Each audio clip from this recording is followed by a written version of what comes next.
Manaus, nossa equipe pegou o avião que toda semana sobrevoa a bacia dos Solimões, levando funcionários da Petrobras e terceirizados. Nosso próximo destino é a fonte da transformação energética da região, a base produtora de Urucu. Durante o voo de cerca de 1h30, é possível ver uma gigantesca floresta, densa e intocada.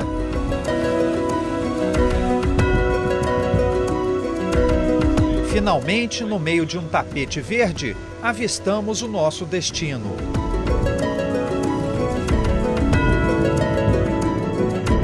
As estruturas para retirar gás e petróleo foram construídas em uma das regiões mais selvagens do planeta. O nome oficial da base é Pedro de Moura, homenagem ao engenheiro e geólogo brasileiro que participou das perfurações na Amazônia na década de 20. Elas revelaram os primeiros vestígios de petróleo na região.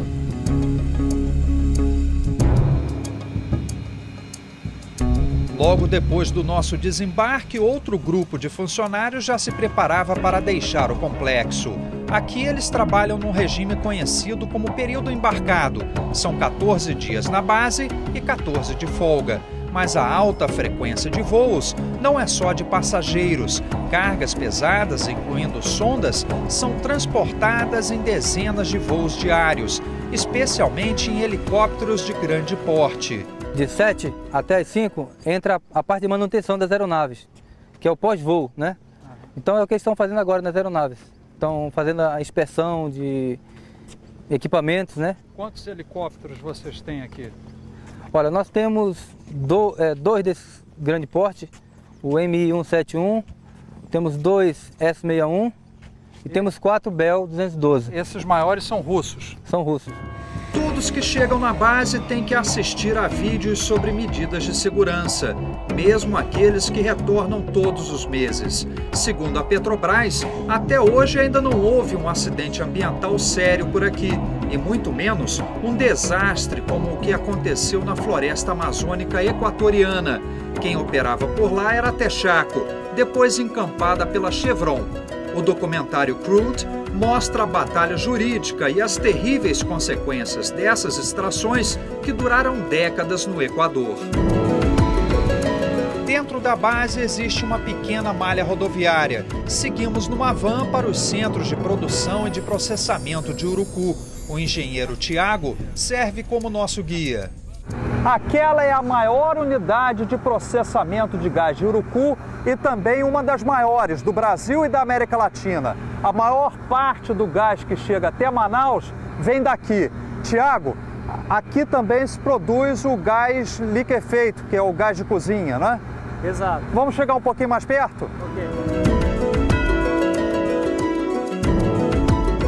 Ô Tiago, e aqui nesta área exatamente onde nós estamos, como é que funciona a relação entre a unidade de processamento e essa tubulação aqui? O gás, após processado e liquefeitos o GLP e o C5+, o gás residual especificado é comprimido nesses compressores de injeção e enviado para o gasoduto Urucu-Manaus. Aqui é o início da tubulação do gasoduto que segue para Poari e depois para Manaus. Exato. Em Urucu existem 4 enormes esferas para armazenar o gás liquefeito de petróleo. Cada uma tem capacidade equivalente a 110 mil botijas de gás.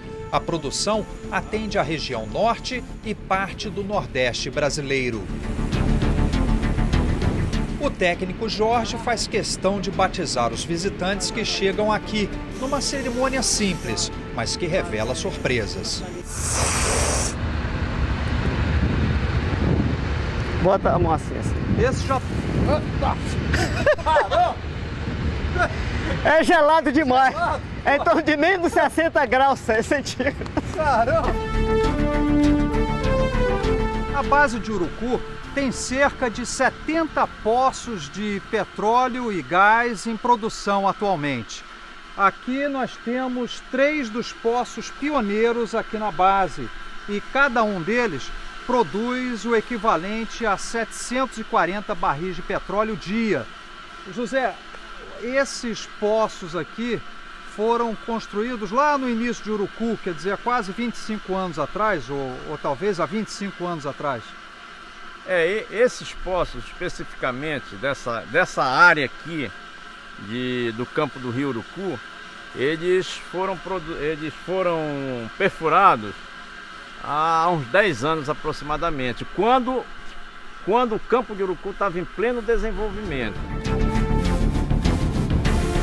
O principal produto extraído em Urucu é o gás, mas o petróleo retirado daqui é especial. Extremamente leve, ele continua jorrando depois de décadas, graças a novas técnicas para a recuperação secundária do produto. Todo campo ele tem um pico, né? Um pico de produção e depois passa por um momento de declínio.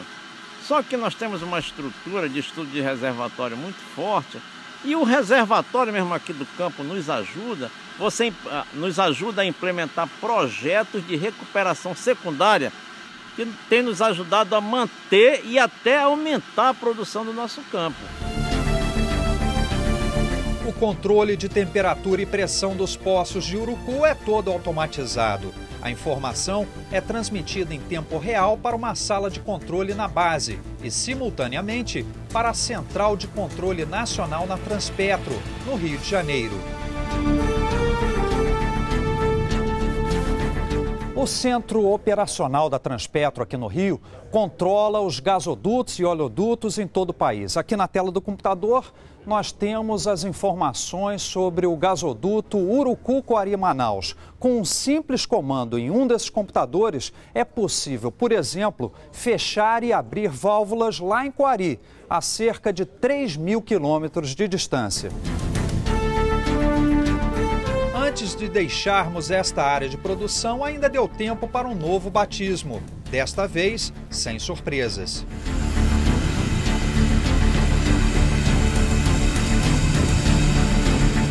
O petróleo e o gás de Urucu.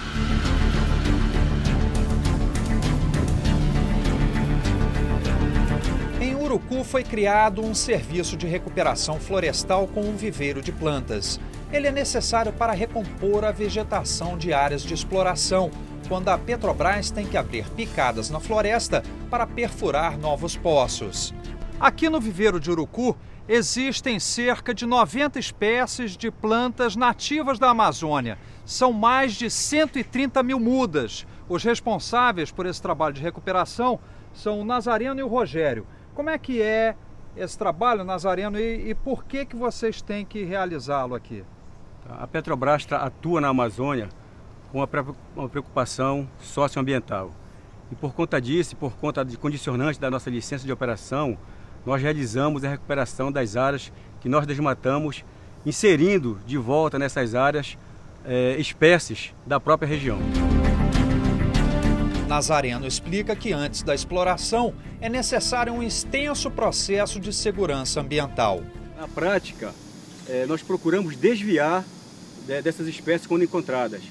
E não havendo possibilidade de desvio, existe a compensação, né, após a retirada dessas espécies, a compensação de plantar a mesma quantidade em outro local. A recuperação das áreas afetadas leva alguns anos e envolve vários profissionais. Ficam aproximadamente 30 pessoas, que se incluindo aí engenheiros florestais, técnicos agrícolas, mateiro, né, o escalador que coleta as sementes e aí os demais ajudantes que participam desse processo. Outro serviço que garante a sustentabilidade das operações em Urucu é a coleta e reciclagem do lixo. Para a usina são trazidos tanto os resíduos industriais como os domésticos, mas a usina só processa aqui os resíduos orgânicos. O que não é reciclado aqui, a gente beneficia, no caso, o plástico, papelão, papel, tudo que é gerado em Urucu hoje a gente beneficia aqui na Central de Resíduos e a gente faz manda para o PEV, né, que é o Porto Encontro, o Porto Evandro. O Porto Evandro leva até o Porto Encontro das Águas em Manaus. E em Manaus a gente tem a empresa... O Porto Evandro é aqui em Urucu? Isso, o Porto Evandro é aqui em Urucu. E o Porto Encontro das Águas fica em Manaus e recebe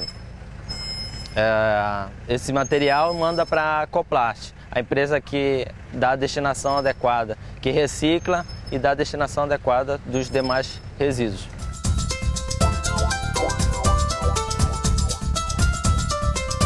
A Petrobras não está mais sozinha na exploração de gás e petróleo na Amazônia. A empresa HRT, sediada no Rio de Janeiro, abriu capital na Bolsa de Valores e começou a furar poços em 2011. Eu acho que a chegada de uma nova empresa, ela cria um dinamismo mais na área profissional, na área tecnológica, e acaba que a gente, nas empresas prestadoras de serviço, ou no meio ambiente, ou em relação à capacitação de pessoas, a gente acaba que tem uma sinergia em relação à Petrobras. Eu acho que isso é melhor para todo mundo. Também em 2011, a HRT assinou um contrato com um consórcio formado pela inglesa BP, a mesma que causou o acidente no Golfo do México, e pela russa TNK. Nossas autoridades acompanhar de perto essas empresas e fazer as exigências devidas para que não aconteçam as catástrofes que infelizmente aconteceram agora no Brasil.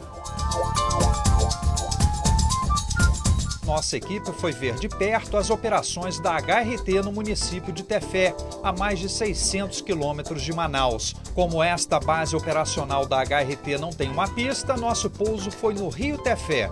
Para viabilizar o transporte de funcionários e cargas, a empresa criou uma companhia aérea própria, com aviões e helicópteros.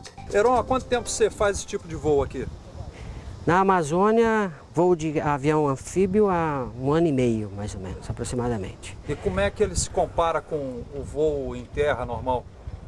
A operação na água ela é muito similar à operação em terra, porém a operação na água ela exige mais uma perícia maior na hora da decolagem. A saída da água é mais importante do que o próprio pouso. E você acha que quando começarem a produzir petróleo aqui e gás, vai aumentar ainda mais esse fluxo e vai haver um desenvolvimento mais acelerado aqui da região?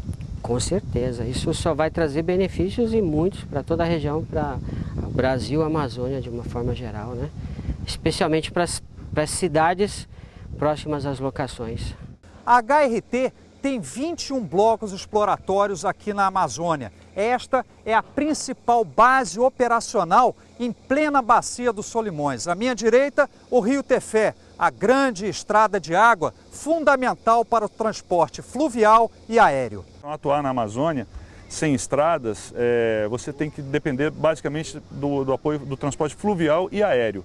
E ninguém consegue transportar coisas aéreas e fluvial sem ter esse esforço gigantesco, é muito grande. A demanda muito grande de recursos humanos, recursos materiais.